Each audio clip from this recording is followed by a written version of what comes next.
Assalamualaikum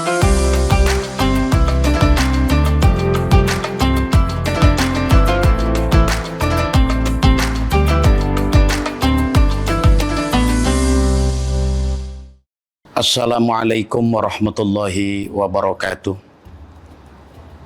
Alhamdulillahilladzi arsala rasulahu rahmatan lil alamin. Asyhadu an la ilaha illallah wahdahu la syarikalah wa asyhadu anna sayyidana wa nabiyyana Muhammadan abduhu wa rasuluh alladzi la nabiyya ba'dah. Allahumma shalli wa sallim ala sayyidina Muhammadin wa ala alihi wa ashabihi ajma'in amma ba'du. Faya ayyuhal hadirun rahimakumullah. Puji syukur kita panjatkan kehadirat Allah pada kesempatan ini dengan izin dan ridha Allah. Semua itu tidak lepas dari karunia nikmat yang telah Allah berikan kepada kita, maka kita syukuri biqaulina alhamdulillahi rabbil alamin.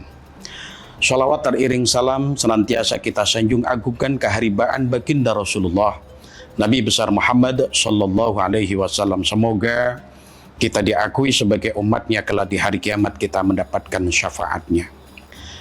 Para pemirsa, kaum muslimin wal muslimat dimanapun Anda berada, ada penurunan adab, ada penurunan etika, ada penurunan moral, sehingga orang itu ilmunya mudah tapi adabnya rendah.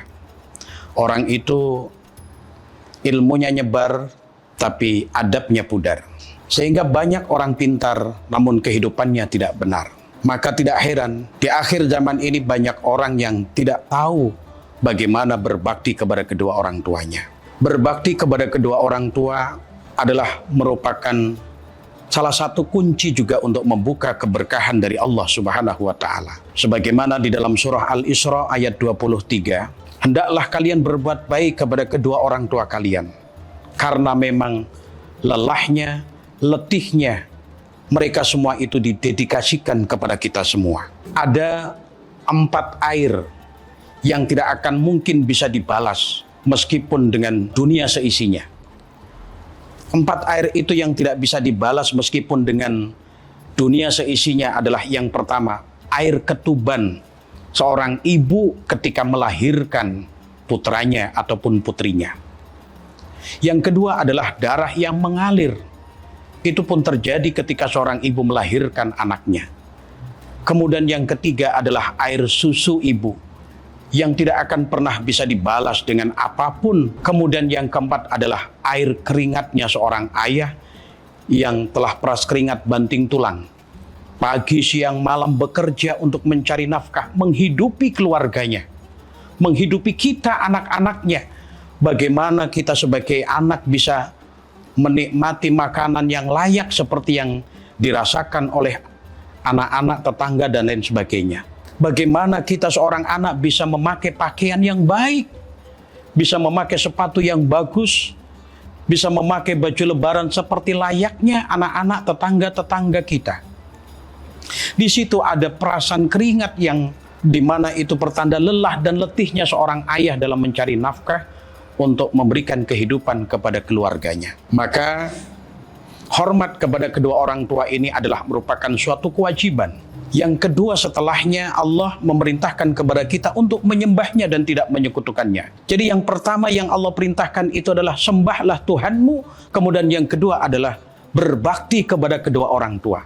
Maka tidak ada alasan bagi kita untuk tidak berbakti kepada mereka karena memang mereka telah mendedikasikan semuanya kepada kita semua.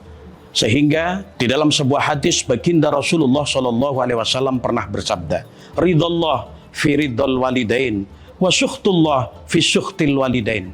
Ridhonya Allah itu bersama ridho orang tua dan murka Allah pun juga bersama murka kedua orang tua. Kemudian bagaimana berbakti kepada kedua orang tua? Yang pertama, ketika kedua orang tua kita masih hidup, bahagiakan mereka. Jangan pernah kita membuat mereka bersedih. Jangan pernah kita buat mereka berlinang air mata menangis karena melihat tingkah laku kita. Semasa kedua orang tua kita masih hidup, bahagiakan mereka. Apa keinginan mereka kita penuhi. Selagi keinginan mereka adalah tidak mengajak, tidak memerintahkan kita sebagai anaknya untuk menyekutukan Allah Subhanahu wa Ta'ala. Kemudian yang kedua, Bagaimana kita berbakti kepada kedua orang tua tatkala orang tua kita telah meninggal dunia. Sebagaimana hadis yang diriwayatkan oleh Abu Sa'id, seorang laki-laki, kata Abu Sa'id, dia bercerita bahwa suatu ketika saya sedang duduk bersama Rasulullah, ketika saya sedang duduk di samping baginda Nabi besar Muhammad Shallallahu Alaihi Wasallam, maka datanglah seorang laki-laki Ansor. Lantas laki-laki itu bertanya kepada baginda Nabi, "Ya Rasulullah, hal baqiya alayya min birri abawayya syai'un ba'da mautihima?"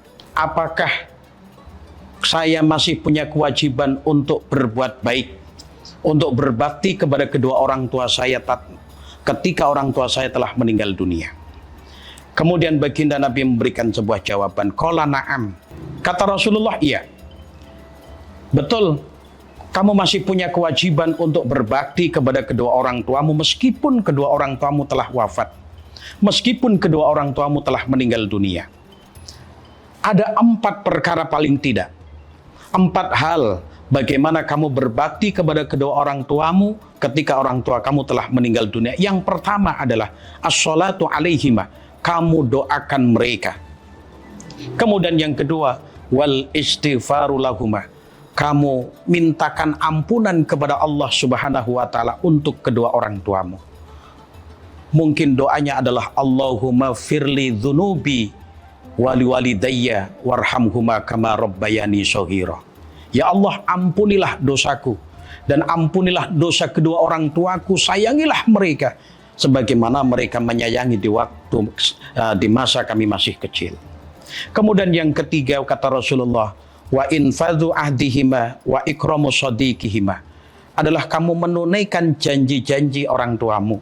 Ketika orang tuamu semasa masih hidup mempunyai janji apapun itu, maka tunaikan. Kamu punya kewajiban untuk membayarkan janji kedua orang tuamu. Dan kamu pun juga harus memperlakukan baik teman-teman mereka, kerabat mereka. Kemudian yang terakhir, wasilatur rahmi allati la rahimalaka illa min kibalihuma. Yang terakhir adalah kamu menyambung silaturahim dengan orang-orang yang dulu waktu kedua orang tuamu masih ada, mereka menyambungkan tali silaturahim. Fahuwa alladzi baqiya 'alaika min birrihima ba'da mautihima. Itulah 4 hal, 4 perkara di mana merupakan cara kamu berbakti kepada kedua orang tuamu ketika orang tuamu telah meninggal dunia. Kita bermunajat, berdoa kepada Allah Subhanahu wa taala. Kita memohon kepada Allah dengan segala kerendahan hati kita. Semoga kita dijadikan sebagai anak-anak yang tahu berbalas budi kepada kedua orang tua kita. Semoga kita digolongkan menjadi anak-anak yang soleh dan soleha, sehingga kita bisa membalas jasa-jasa kebaikan kedua orang tua kita. Demikian apa yang bisa saya sampaikan. Mohon maaf atas segala kekurangan. Terima kasih atas segala perhatian. Wallahul muwaffiq ila aqwamit thoriq. Wassalamualaikum warahmatullahi wabarakatuh.